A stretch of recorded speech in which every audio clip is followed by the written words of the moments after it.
This invitation. I really appreciate this opportunity to reach out to the people who are interested in my part of the world. Now, I was asked to talk about Russia's place in the global order, Russia's role in the world, in other words, and I plan to talk for maybe 25, maybe 30 minutes to give you as much time as possible to come up with your observations, your questions, and indeed with your perspectives. So don't be shy, don't hesitate. I can talk for as long as is necessary, but I think that it would make so much better sense to allow you to have more of a say during this conversation. I plan, first of all, to talk about Russia's historical roles, not for too long, but just to set the setting for where we are today. I will talk a little bit after that about where I think Russia is today, and thirdly, where it's headed and what could be the more likely scenarios for Russia's place and role in the future world order. So let me start by saying that Russia is a country that's always been pretty special. People talk about American exceptionalism a lot. Well, there is something that you can call Russian exceptionalism. It's very different, of course, from the American version, but it's still it's very important. It's something that lies at the foundation of so many things Russian. You have a country that that stood out so many times. It stood out as a country on the fringes, geographical fringes, of what you might describe as geographical Europe. You have a country that early on in its historical cradle embraced Orthodox Christianity as its religion. You have a country that 100 years ago, or slightly more than that, embraced communism as its secular religion and stood out against so many others in the world of the 20th century. And now you have a country that is looking for its place and role in the world, whether it is the east of the west of the east, or whether it is something totally separate, something that is sui generis, something that used to be called in the past Eurasia, and now can be called, or in the future can be called, simply Russia. So you have Europe, you have Asia, and you have Russia. These are, in many ways, independent entities. So through the end of the 17th century, Russia was a peripheral country in the European order. It almost had no impact on what was going on beyond its borders in Europe. It communicated directly with its immediate neighbors, be they the Polish-Lithuanian state, Union state of those two nations, Sweden, and Ottoman Turkey. Peter I, of course, changed all that. Peter modernized Russia, but he modernized it and Europeanized it, because those terms in the 18th century were very much synonymous. He modernized Russia and Europeanized Russia, not in order to be part of Europe, but in order to strengthen Russia vis-a-vis European countries. And his method of getting closer to Europe was waging a war against the dominant power in Europe's north in those days, which was Sweden. Peter I succeeded, even though some of his immediate successors were not up to his standard by any measure. But already by the middle and the second half of the 18th century, Russia was recognized by other European countries as a European great power. And that position, I think, is something that the Russians believe to be rightfully theirs. They consider themselves not only an historical great power, but they consider great power to be the only status that would allow Russia to remain Russia. In other words, as someone put it, Russia is nothing if not a great power. And we'll talk about what it actually means, because the meaning of what a great power is changed across generations. Under Alexander I, Russia, having defeated Napoleon's attempt to defeat it, to take it over, and Napoleon, as many of you know, marched as far to the east as Moscow and held it for about a month. Russia was one of the leaders of the post-Napoleonic European, meaning world order. And Tsar Alexander was a central figure in both the Concert of Europe and the Holy Alliance. Russia imposed its influence very much on Central and Eastern Europe. Essentially, Alexander's brother and successor, Nicholas I, was able to arbitrate between the great powers of Middle Europe or Central Europe, Prussia and Austria. And clearly he was not liked for that. Russia was so powerful by the middle of the 19th century in Europe that a coalition was formed embracing all the major powers of Europe, either as active participants or as sympathizers, that defeated Russia in Crimea in the middle of the 19th century. After that, Russia continued as a great power, no longer dominant very much beyond its borders in Europe, but clearly one of the world's great powers. Russia was not only European, clearly, but from the 16th century on, when it started its colonization drive all the way to the Pacific, it became also an Asian and a Pacific power. And Russia played, if you like, its famous great game against the British Empire, all the way from the fringes of Europe across the Middle East to Afghanistan, India, Tibet, all the way to the Far East, to China and Korea. So Russia turned into a world great power. When I visited Sydney the first time, people told me that the forts that defend the entrance to the haven of Sydney were built with the express purpose of defending against the Russian Navy.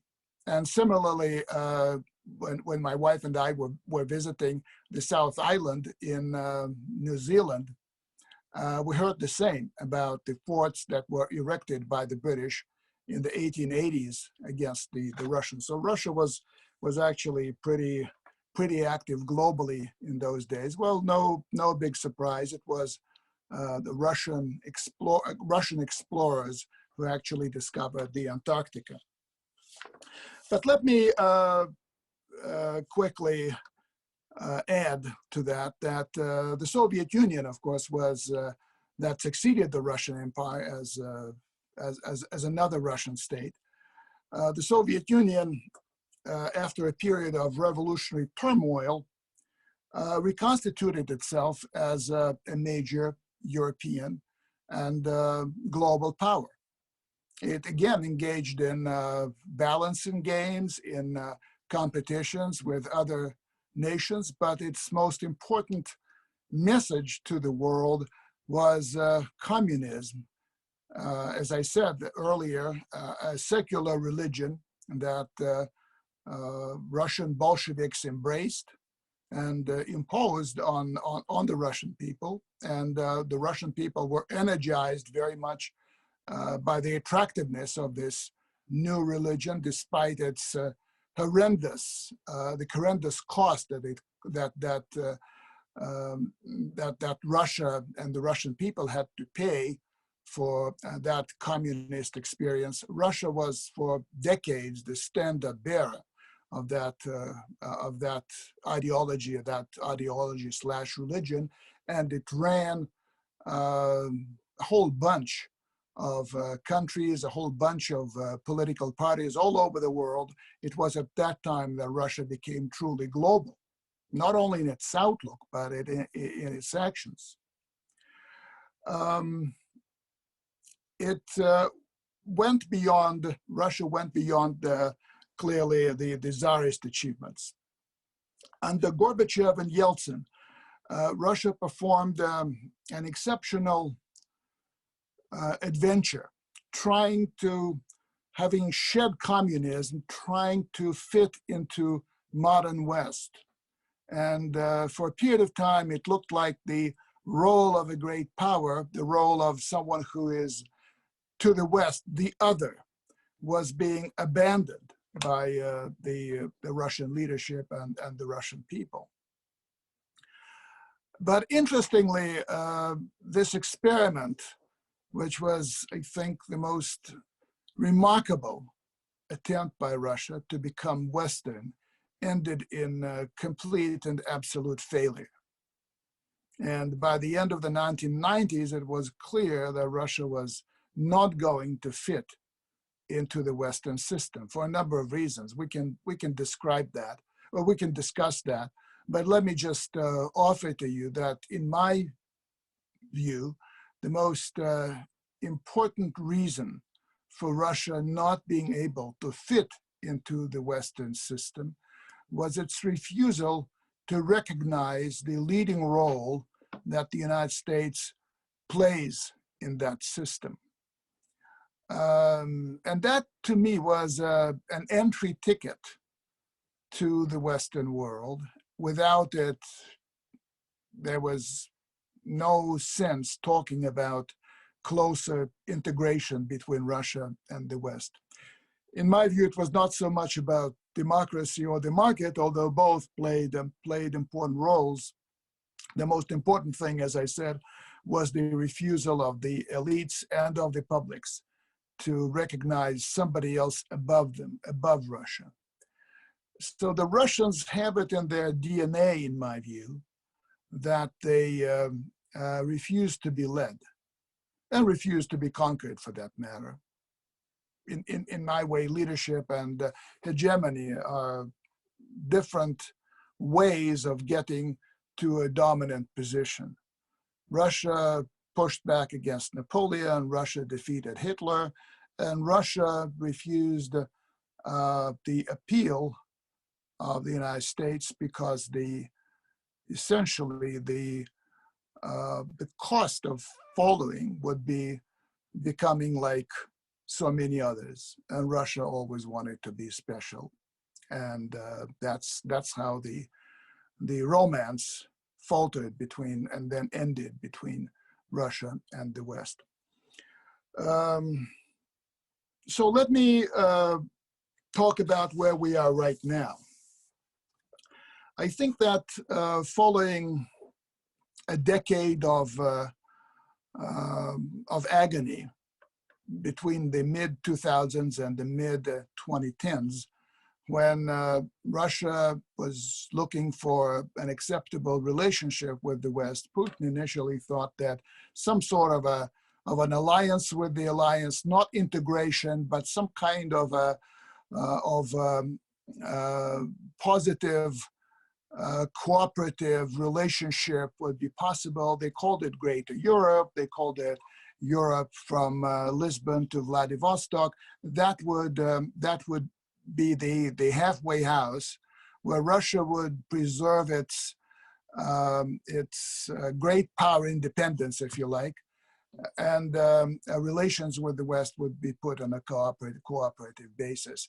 Well, this founded, as we all know, on many things. Again, we can discuss them, but the result was the revival of competition and Russia bolting out of eventually of the post-Cold War order that was established as a result of the downfall of the Soviet Union. And this was evident in Russia's actions, first in Crimea, and then very quickly in Donbass, also a year later in Syria. And this was an unmistakable challenge that Russia presented to the leader of the world, the United States. And I think the result was, a predictable result of that, was confrontation. Now, where are we now? Russia is back, I think, as a great power, but in a very different way than it used to be. It's no longer a country that can dominate large groups of other nations. Not the way the Russian Empire could do that, not the way the Soviet Union could do that. And Russia is only a great power due to the fact that it is big enough and resilient enough and has enough will, very important, to withstand very high pressure that much more powerful nations exert in it. And this is, if you like, the reverse of the traditional description of a great power. So it's not a power that lords over others. It's just the opposite. It's a power that does not allow others to push it around. And that's where we are. We are also at a point when Russia's relations with Europe, which was traditionally for Russian people, a model and the mentor. These relations have gone perhaps to the lowest level in 30, maybe even 40 years. The estrangement and alienation between Russians and Europeans are mutual and are intensifying. Yet Russia in this world, not being Western, it's part of the non-West, if you like. It is no longer the East that the West refers to. That role is passed to China. China is the global East, if you like. China is the principal challenger to the Western system, to the dominant role or the leading role, however you want to describe it, of the United States. Russia is a country that I think is best defined by being northern. Really, in so many ways, it is a northern culture. If you travel from Moscow to St. Petersburg and then on to Helsinki, on to Stockholm, on to Oslo, you will see that in many ways you are traveling in northern regions. So Russia is very much part of that northern world, if you like, or northern regions of the world. Russia has pivoted away from being an ally or an associate of the West that it was during the 1990s and the early 2000s, not so much to China as some people claim, or to Asia more broadly, as other people say. It has pivoted to itself. It's a lone power that looks at the world from where it sits in the northern part of the great continent of Eurasia, and is still very much going through the process of assessment and the process of self-orientation, and thinking about its future role is one of the most important issues that Russia's foreign policy is preoccupied with, or should be preoccupied with.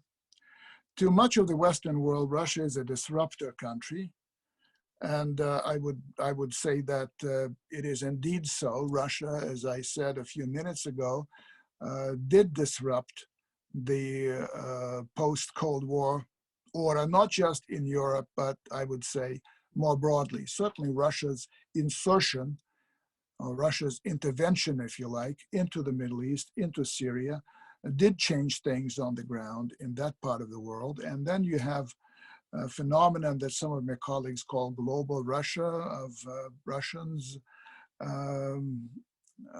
reviving their activities, or let's say coming back to the regions that the Soviet Union used to be present in, and they are scoring some, at this point, still modest successes. Ideologically, Russia is certainly an opponent of the liberal and democratic order that Mr. Putin recently, in an interview with Financial Times, called obsolete. And Russia seeks to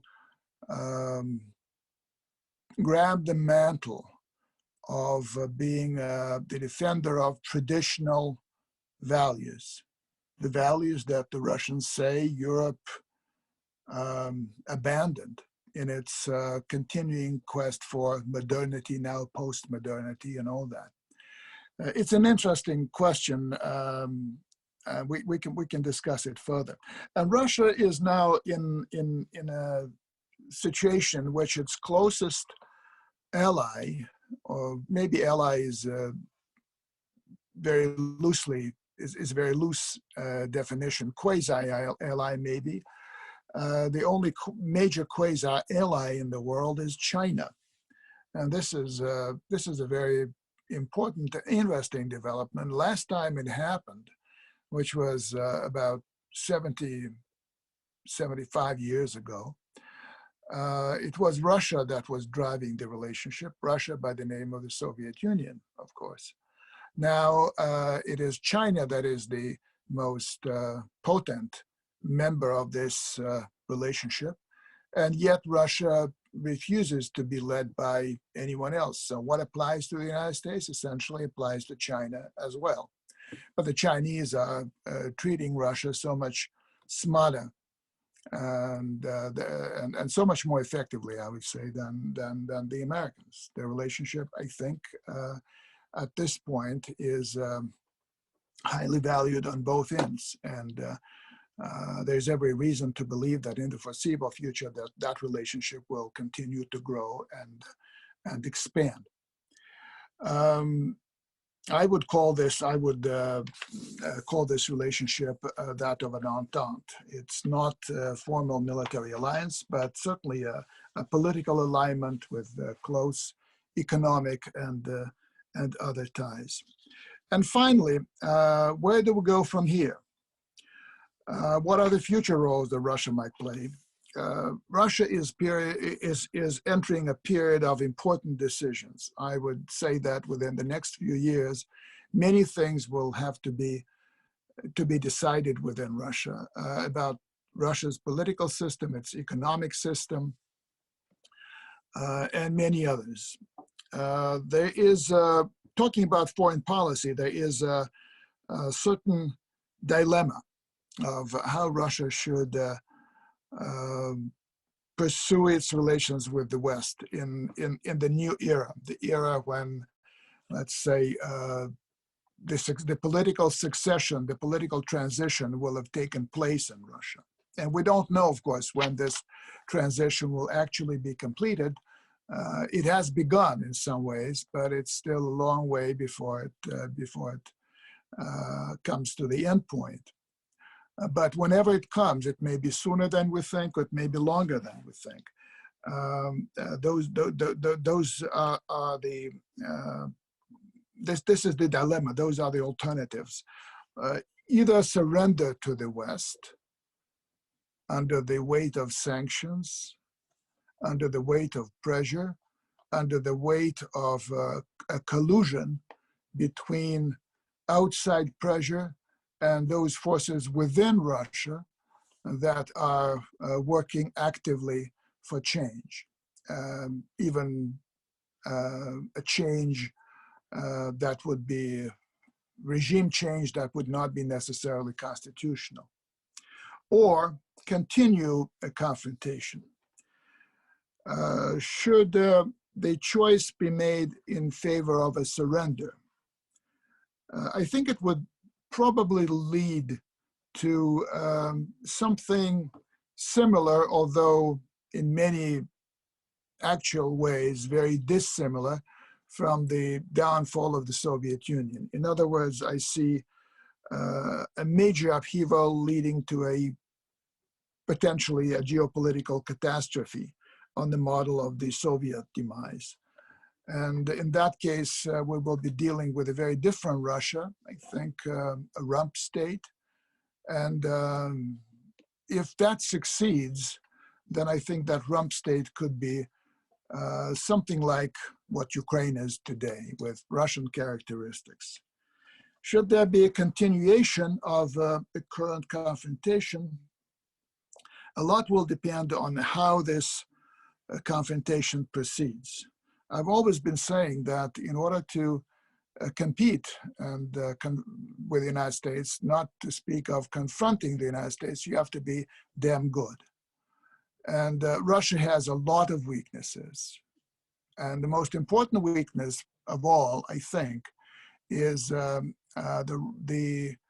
nature of the Russian elite, the moneyed elite, the political elite, most members of which are only focused on their own interests and having very little sense of serving anyone. Being loyal to President Putin is one thing, but serving the country is something that, for many of them, is not an option. And you hear all those stories about corruption, which to me actually illustrate the degree of degeneration of the Russian elite. We've never had an elite that would be morally so abhorrent in almost in the entire history of Russia than the present one. So this confrontation could lead to different things, as I said, depending on how it proceeds. Should it proceed in a more, let's say, narrow, pretty stupid way, borrowing pages from Soviet history of repression, and keeping the present political and economic order within Russia at all cost, that I think will end badly. And the Soviet Union offers a number of examples of things that Russia and the Russian people should absolutely try to avoid. But should it be pursued in a smarter way, using confrontation for self-improvement, for cleansing the elites, for restoring values, and relaunching the economy, supporting technologies, many things. Maybe not so much on the basis of democracy as meritocracy. Then I think Russia would have a chance. And should that chance be used, then I see the following positive roles that Russia could play in a future world order. Of course, we don't know what that future world order might be.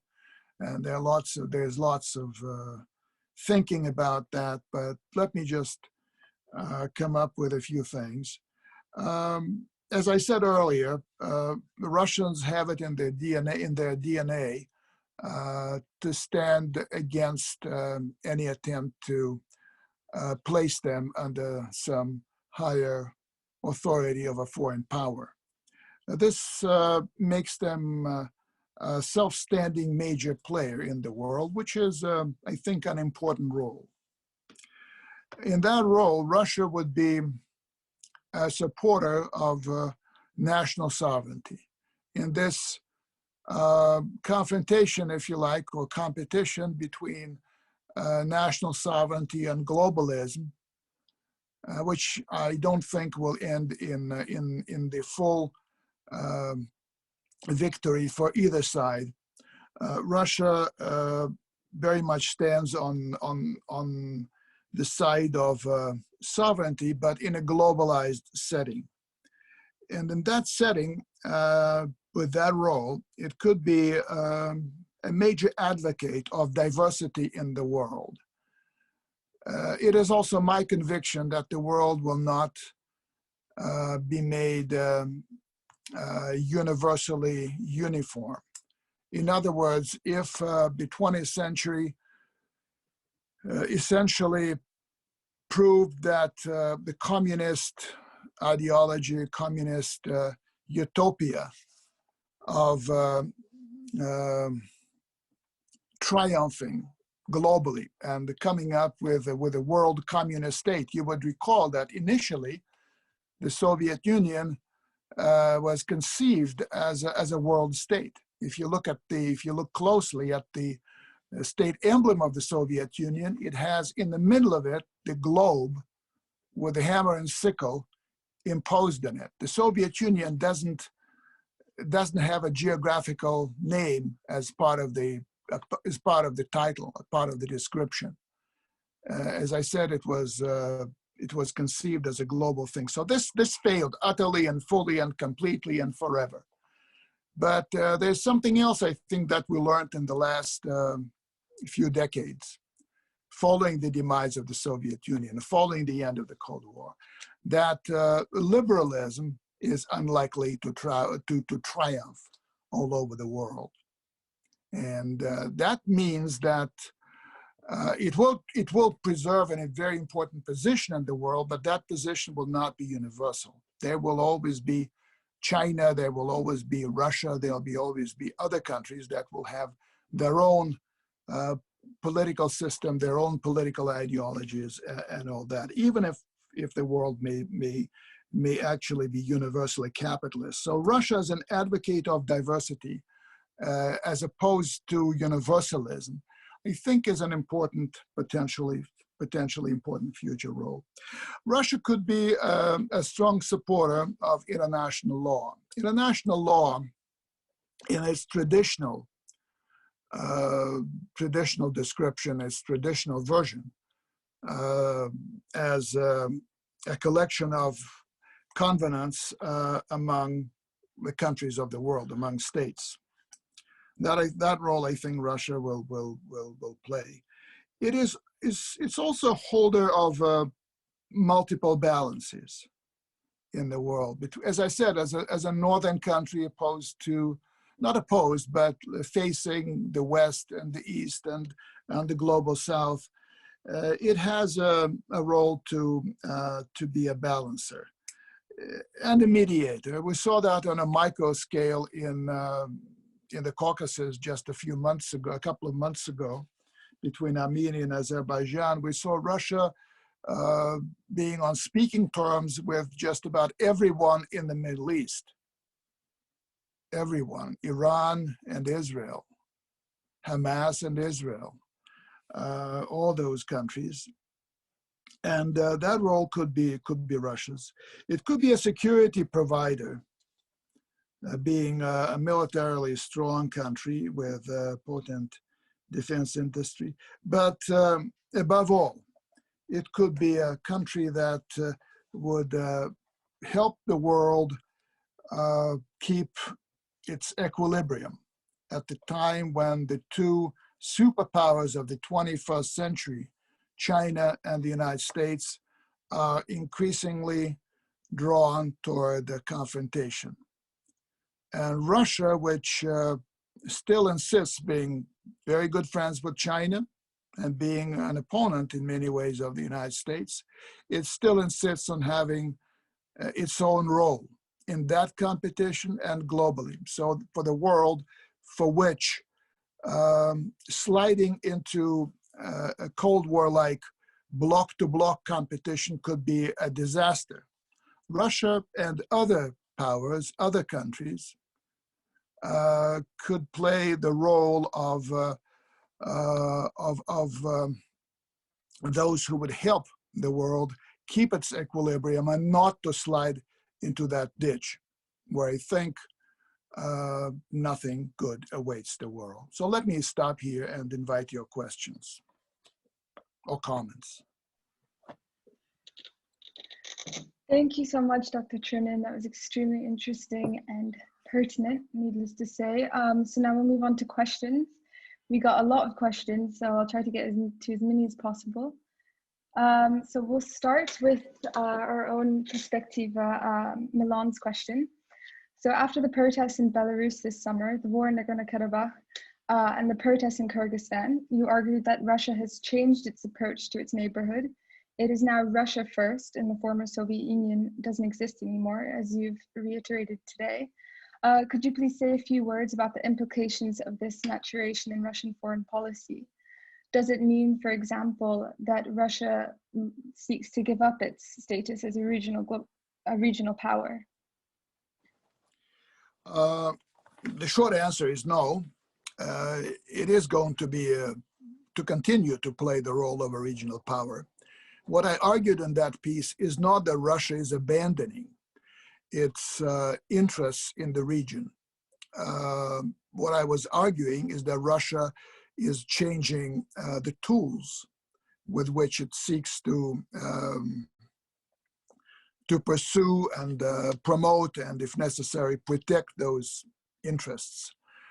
I think it has become evident to the Russian leadership that ideas that were very clearly advocated by Putin a decade ago, that of a Eurasian Union, and mind you, he was not talking about Eurasian Economic Union, he was talking about Eurasian Union full stop, meaning a full-fledged union, that a power center with Moscow as its capital, and a population of 200 million, so to make that collection of countries an important economic bloc, that is all gone.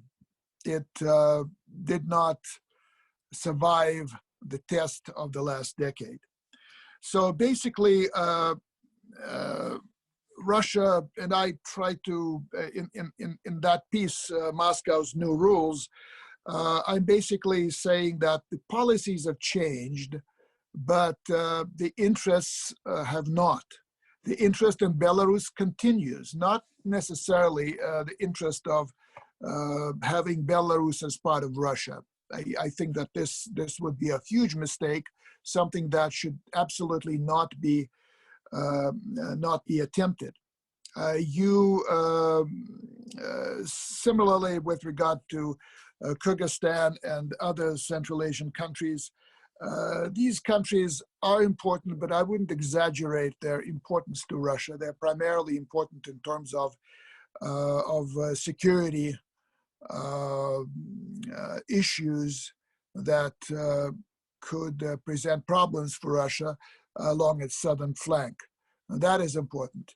But integrating too closely those countries with Russia is not in Russia's interest, and it's not in the interest of the countries in the region. I think what the Russians and their partners in the former Soviet space have demonstrated in the last 10 years that as far as the other states are concerned, their independence means, first of all and above all, independence from Russia. And Russia has demonstrated that it's not prepared to pay for others. It's not prepared to be the country that foots all the bills in exchange for nice words about Mr. Putin or about the Russian people or about anything else. It's a much more pragmatic relationship. The end of the former Soviet Union as a useful concept is 30 years after the downfall of the Soviet Union. You wonder, was it really so that only 30 years ago or 35 years ago, countries such as Estonia and Turkmenistan were parts of the provinces, if you like, of the same country? It looks absolutely mind-boggling today. My grandchildren will not be able to even to imagine that. So the former Soviet Union is certainly not a useful concept. You deal with Ukraine as a country, you deal with Belarus as a country, you deal with Moldova, but you do not deal with the former Soviet Union because they're also different. So let me underline, I was not talking about Russia's withdrawal from those regions or Russia's abandonment of its interests. It follows its interest. And I think that the Karabakh War demonstrated very clearly that Russia was there for its own sake, not for the sake of this party or that party. Russia was acting in its own best interest as defined by its leadership. That's what I would, and then another thing also very clear that Belarus demonstrated that personalities matter far less than Russia's interest. It doesn't matter what the name of the Belarusian leader or leaders is, as long as their policies are compatible with Russian interests. So that's pragmatization, if you like, of Russia's foreign policy. As you said, is an important part of the process of maturitization of foreign policy. It's difficult to as many in the United Kingdom would agree. I think it's difficult to unthink your empire. You withdraw as an act, but then it takes a long time to actually digest the implications of that withdrawal. And if we're talking not about some territories overseas, thousands of nautical miles away, that is even more difficult. Thank you. So the next question is from Yulia Korshkova. What is your opinion on Western democracy assistance to Russia? She specifically mentions Harvard's economists such as Andrei Schleifer, Jeffrey Sachs during the 90s economic reforms. Can this be the deeply rooted reason for Russian distrust to the USA and the West in general?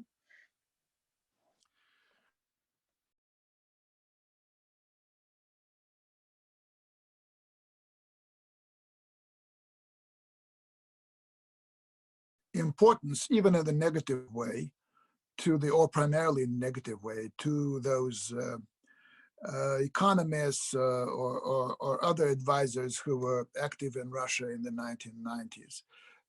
They were not responsible for the things that were actually done in Russia. The decisions were taken by Russians themselves, and many of those decisions had catastrophic consequences. Russia lost so much in terms of its economic power, in terms of its technological power, in terms of its social capital, human capital in the 1990s that you can compare it with a major war. And actually it lost a lot of people through a lot of social problems. But saying that all those losses were the result of a bunch of foreigners who were acting against Russia within the Russian government would be wrong. I mean, Russians take responsibility for that. They still argue about the 1990s. There's Yeltsin's 90th birthday just a couple of days ago gave another opportunity to return to his legacy, and we see the country very much divided on the personality of Yeltsin, Yeltsin's policies, and the legacy the first president of the Russian Federation. And yet, no, I think that they're not a footnote to history. They are an element, but essentially it's something more that let's say turned the Russians, many Russians, turned them away from the West. You had a one in maybe 1,000 years, certainly more than 1 in 100 years,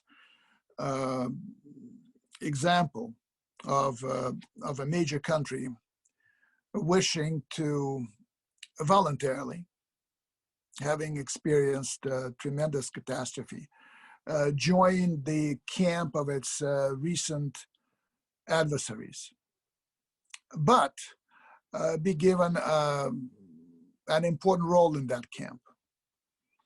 And basically what they were told is that, well, you're not in a position to claim any special role. You will not be at the deciding table. You will enter a school, and we will be your headmasters. And when you graduate, we'll see how good we'll see how good your record will have been, and then we'll give you a role in that new class or new society, if you like, new community. And this jarred against the traditionally very strong feelings within the Russian elite and the Russian public more broadly about Russia's, as I explained it, Russia's special position that is not conferred by anything or anyone, but it's just sits in Russia's DNA. We're not under anyone's thumb. And if we can pull efforts, our efforts, we can pull resources, we can be co-decision makers if everyone is in the same position. We can be among. Let me give you an example.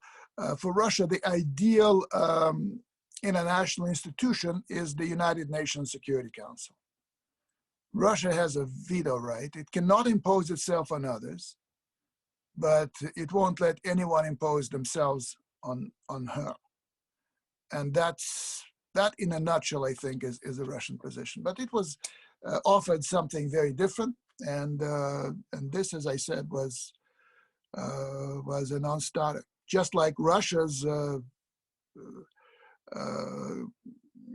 asking position of being a co-chairman, let's say, of the Western Club or something like that, was a non-starter with the United States for obvious reasons. So that's where we have two exceptionalism colliding and bouncing back. Thank you. So the next question is from David. How do you think the protest ongoing will influence Russia's relations with the world? And do you think there's a potential for a robust protest movement in the regions outside of Moscow and St. Petersburg? Well, first of all, protests are normal in any country. And these protests basically tell me one thing, that Russian society has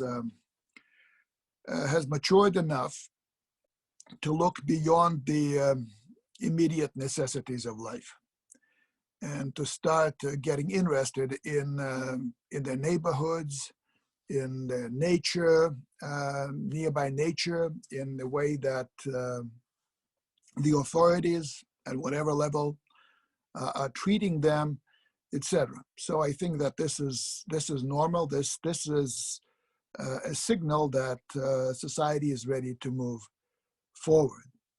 Not all protests are political. Actually, a lot of them are about very specific issues. For example, a waste dump. Moscow produces a lot of waste, but it has no place to store it. So Moscow transports its waste, let's say 1,000 miles north to Archangel region. And the people in the Arcadian region are not. Very certainly the people who live nearby the proposed dump place are not happy about that. So you have a clash of interests. Or you have a mining company that is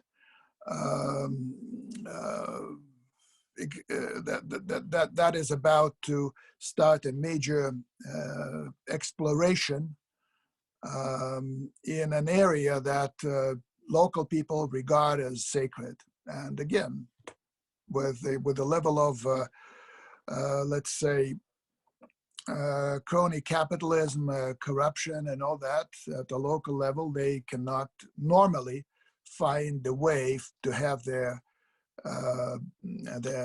feelings, their concerns aired properly. So they mount demonstrations. Or I can go on and on and on.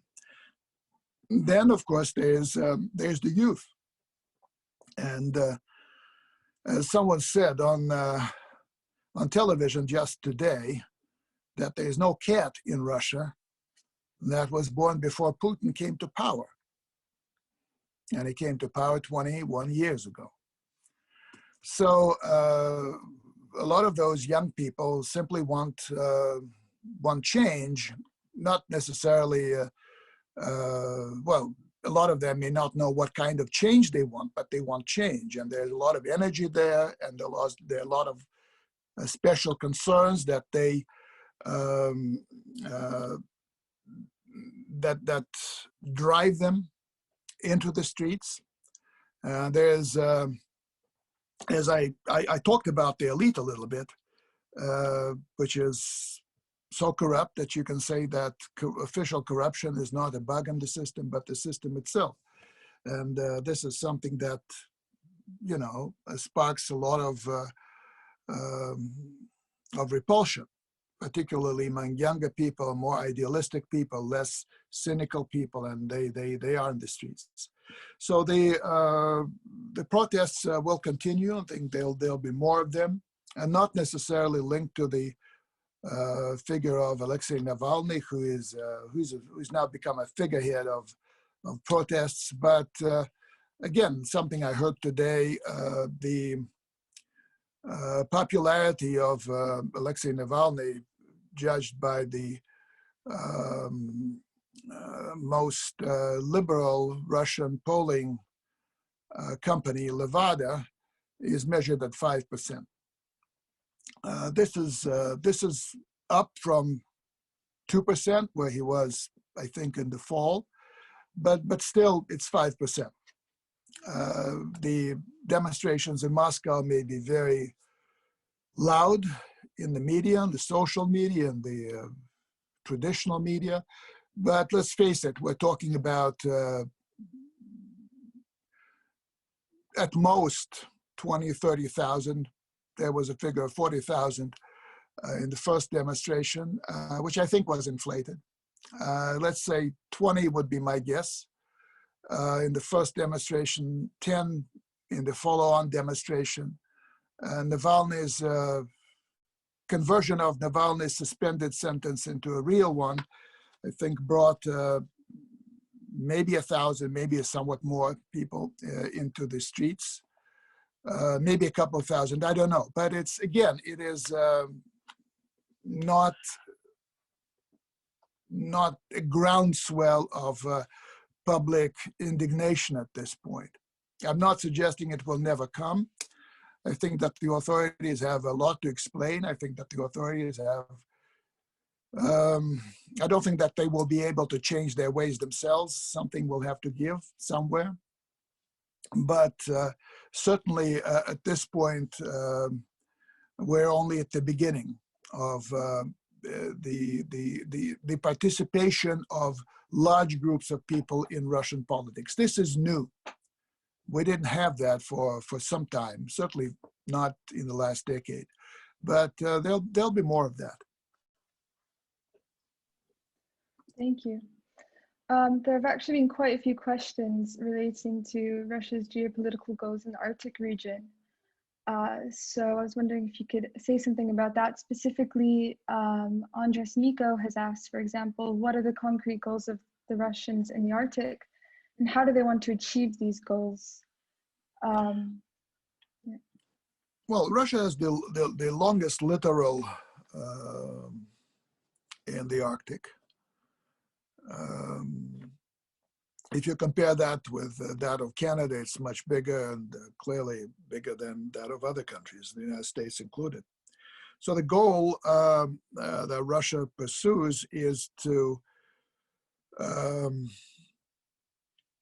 make sure that that flank that used to be frozen is, first of all, properly secured. In the past, if you look at the globe rather than at the map, you will appreciate that, and I'm sorry for this, for bringing up this issue. It's not normally on people's minds, but the Arctic is the region through which, or above which, the trajectories of Russian missiles pointed at the United States, or US missiles pointed at Russia, are actually laid. And there's a need, clearly, for Russia, as it is for the United States, to make sure that nothing like that happens undetected, and there's a need for all sorts of stations to monitor that situation. Second of all, and within that same category, the Arctic is the host region of Russia's most powerful fleet. Russia's base at Severomorsk, just north of Murmansk, is a centerpiece of the second nuclear strike, which is the mainstay of Russia's deterrence posture vis-a-vis the United States. So that's important. And it's pretty close to the border of Norway, a NATO member country, and there's certain concerns attached to that. On the, let's say, lighter side, as we all know, the Arctic is melting, the Arctic ice is melting, and it allows more transportation across the ocean from Europe to Asia, from Asia to Europe, and Russia is poised to profit from offering what the Russians call the Northern Sea Route to international maritime traffic. However, Russia wants to have a degree of, call it control, call it something else, but Russia wants to be, to have some hold on that traffic so that it's not used against its interests. And there's a sticking point here. The Arctic is also the area where some hydrocarbon reserves are positioned. And though the world is moving off hydrocarbons, as you hear all the time, I think the Russians are still interested in looking for oil and gas in their own neighborhood. So maybe not for now, but for later. And Russia is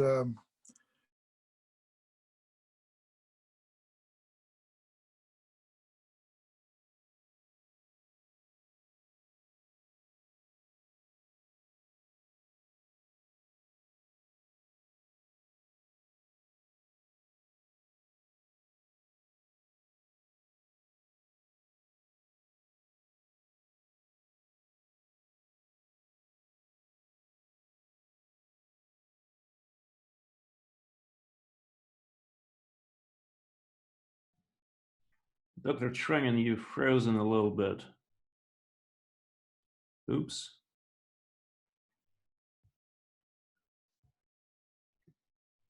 All right, I'm assuming Dr. Tren's. No, I'm back. I'm back. Do you see me? Yes, but you turned sideways. Welcome back. Sideways.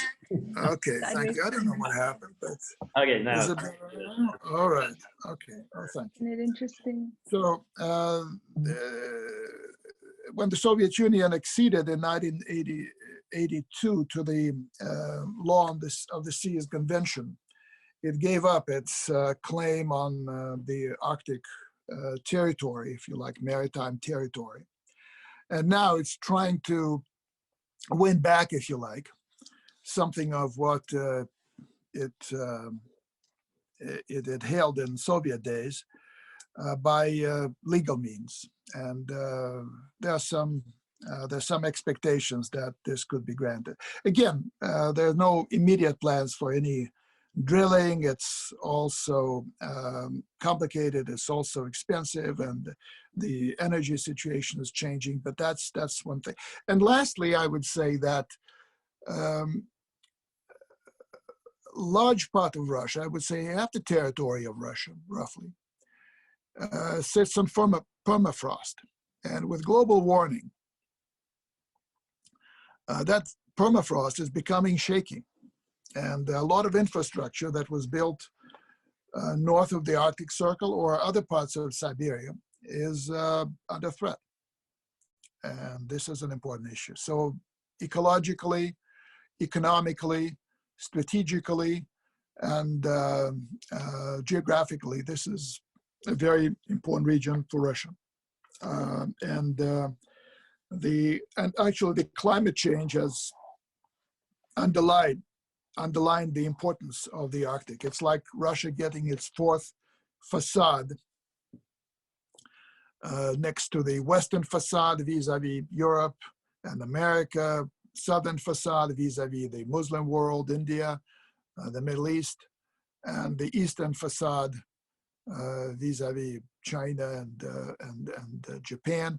It's getting a fourth facade which faces the Arctic, and not mostly, but all Western nations, mostly European, well, not mostly, 2 European nations, 2 North American nations. So that's, geopolitically, this is an important new addition to the Russian worldview, if you like. Thank you. Another question that has popped up quite a bit is with regard to the Caucasus. So what can we say about Russia's policy towards the Caucasus in respect of the Karabakh War, passivity of the West, and Turkey's growing interest?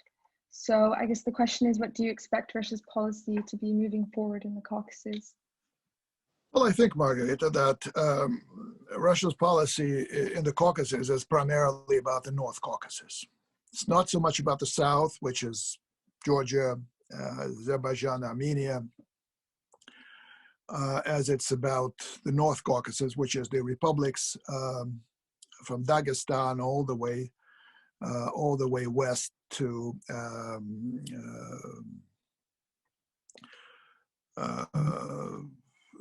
to Sochi.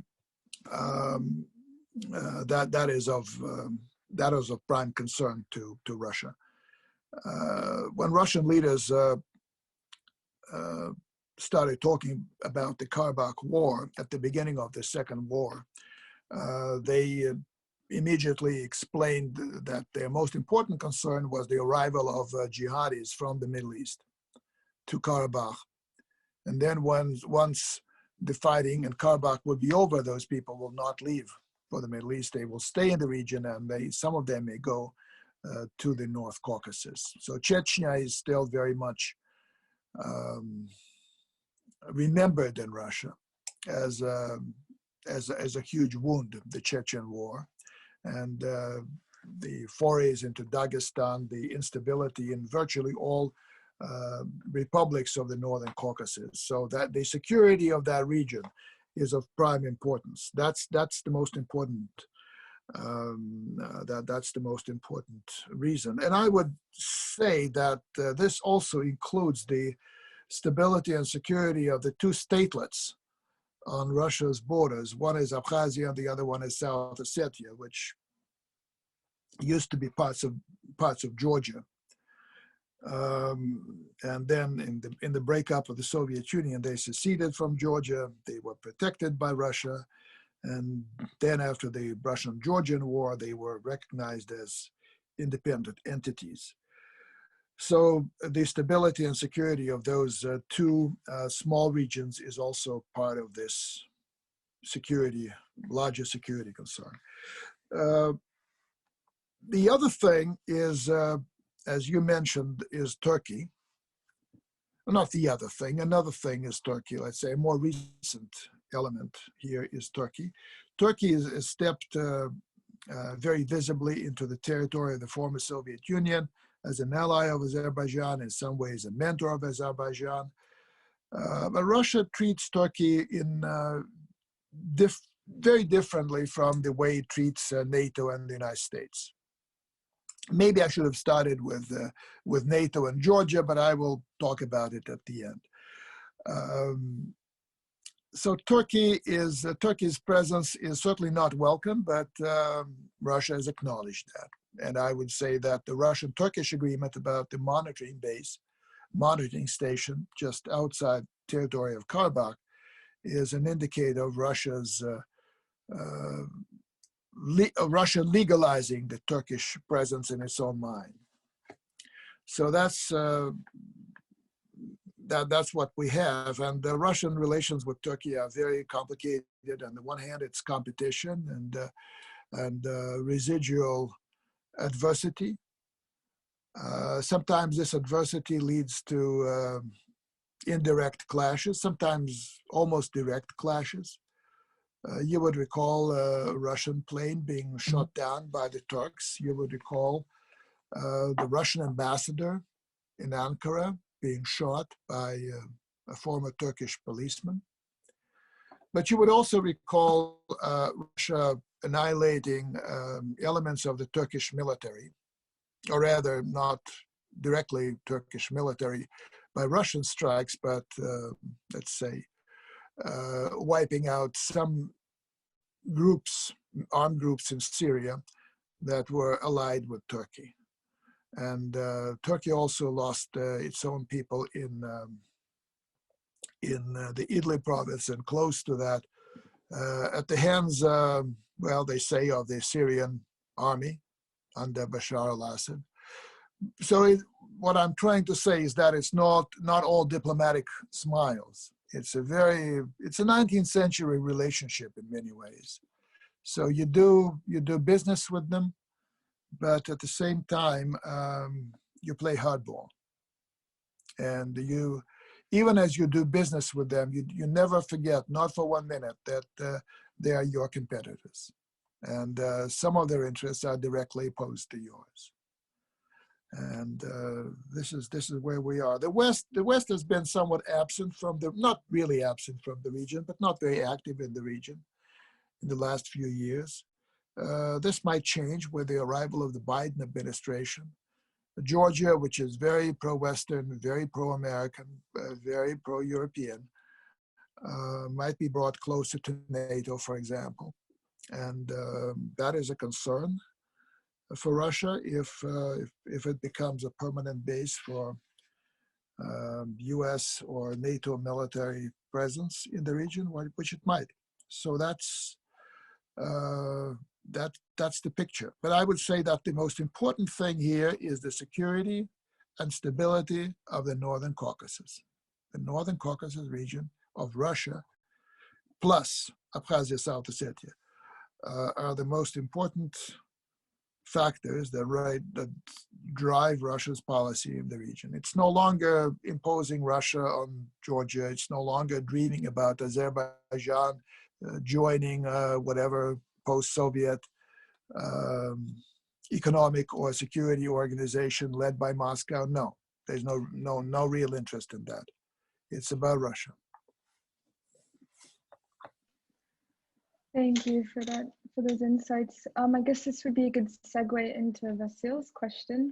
Will Russian foreign interventions in any way be restricted with Joe Biden in power? So this is, I guess, in relation to the previous administration, continuation or break.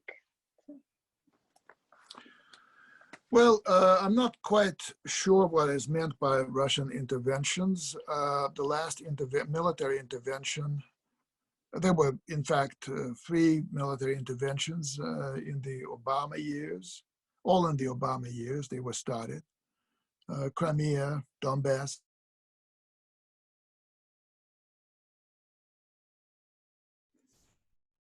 Dr. Trenin, you're frozen again.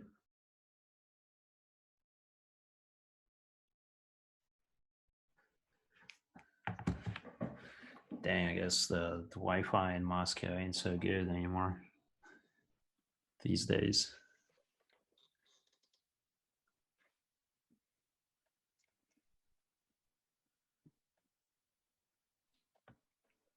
I feel like we just have to wait a few. Yeah. I can ask you a question. Go ahead. Be my guest. Okay, so back. All right, here we go. Yeah. Okay. Good. Am I It's sideways or am I straight? No, Yeah. you're good. Yeah. You good? Okay. So to repeat, the 3 interventions that we can that we have identified were all happened during the Obama administration, where Joe Biden, of course, was vice president. Well, I don't see, at least for now, and I cannot foresee a new region where Russia would become would intervene in force, would intervene militarily. So I don't know. I really don't. Will the United States be able to check it? I mean, if the Russian leadership decides that it needs to intervene somewhere, I think they will make sure that Russia does not collide with the United States directly. Then it will be a question for the United States: are they looking for a kinetic collision with the Russians? My answer is no. There's deconfliction mechanism in place in Syria. The United States is not looking, in my view, not looking for a military conflict with Russia. But I do not see any candidates for a new military intervention. Of course, the areas I have mentioned are not at say Donbass, and should there be, for example, should there be an attempt by Ukraine, inspired by what happened in the Caucasus, by Azerbaijan's victory over Armenia, should there be an attempt by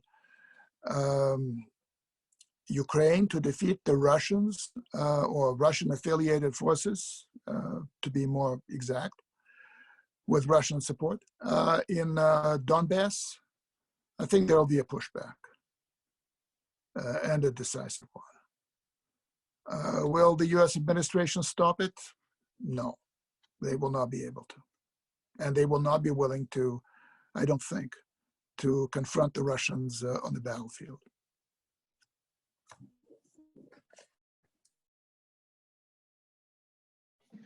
Trying to cover as many topics as possible. I've received quite a few. So another one that's come up repeatedly is China.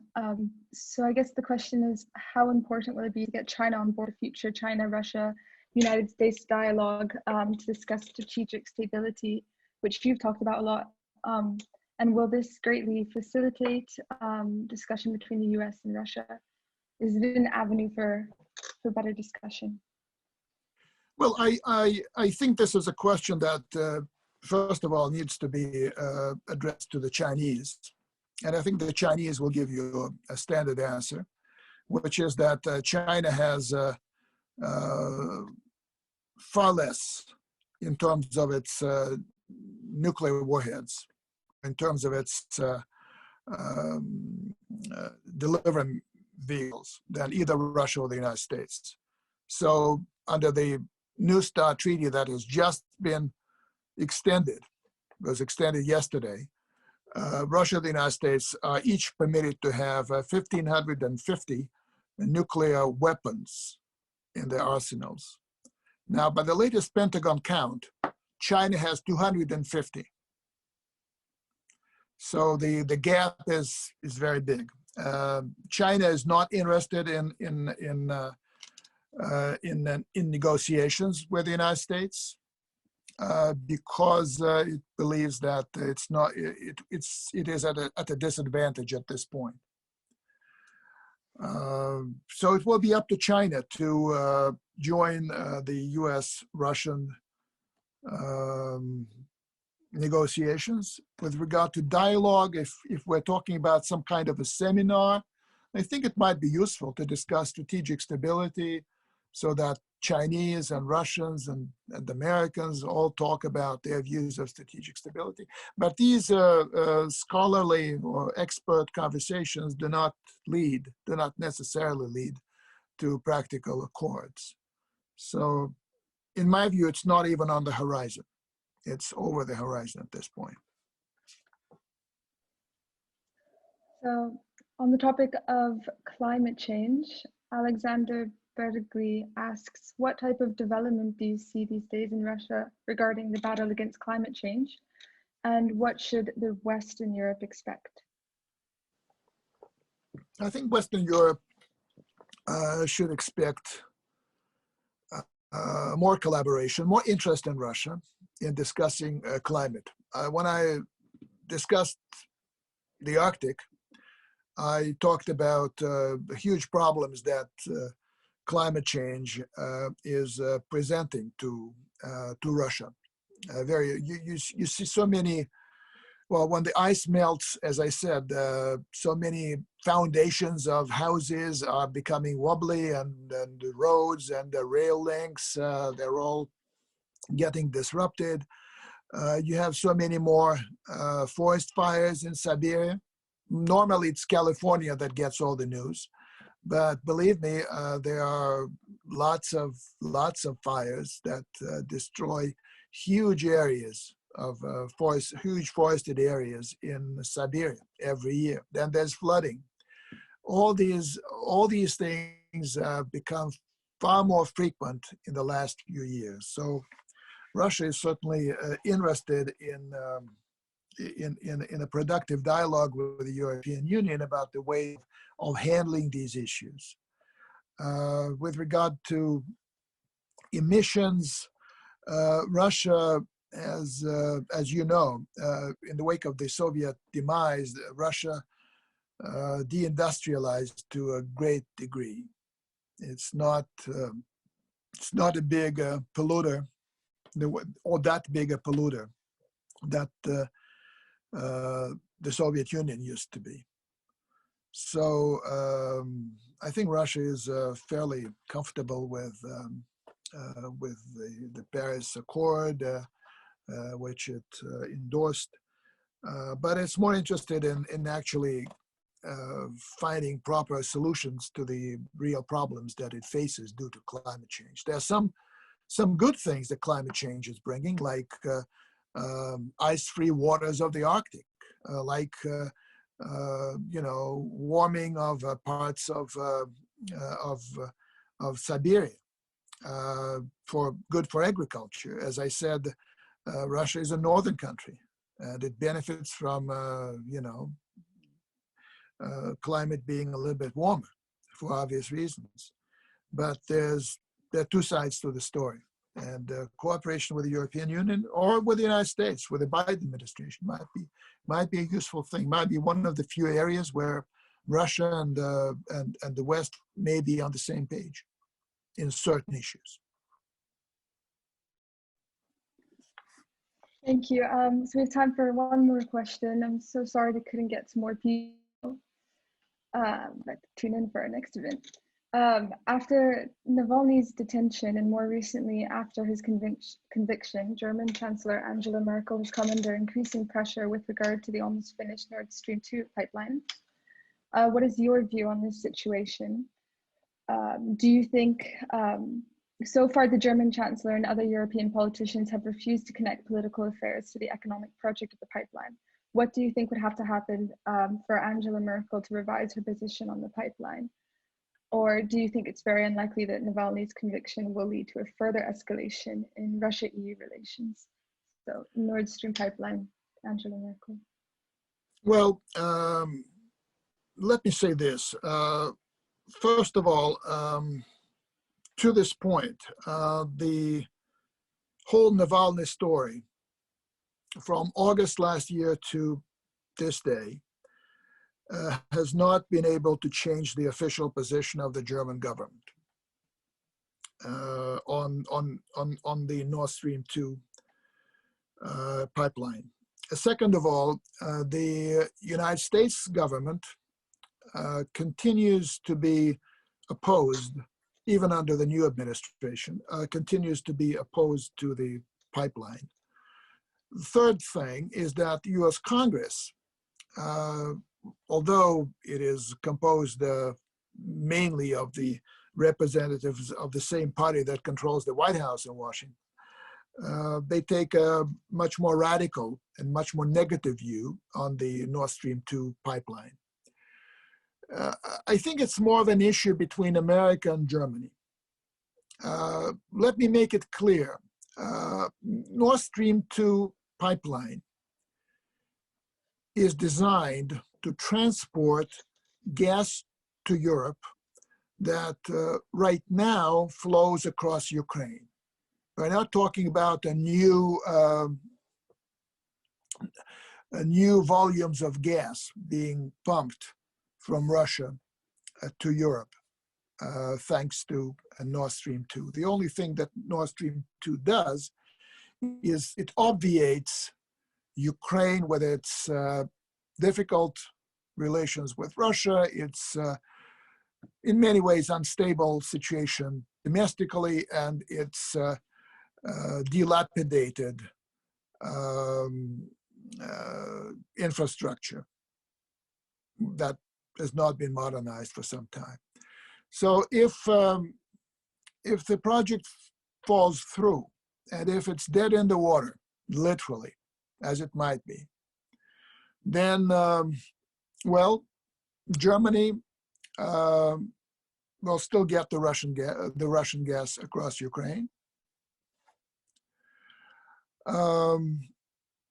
Ukraine will be in a better position to bargain with Russia and maybe create, as it happened in the past, conflicts about tariffs and other things.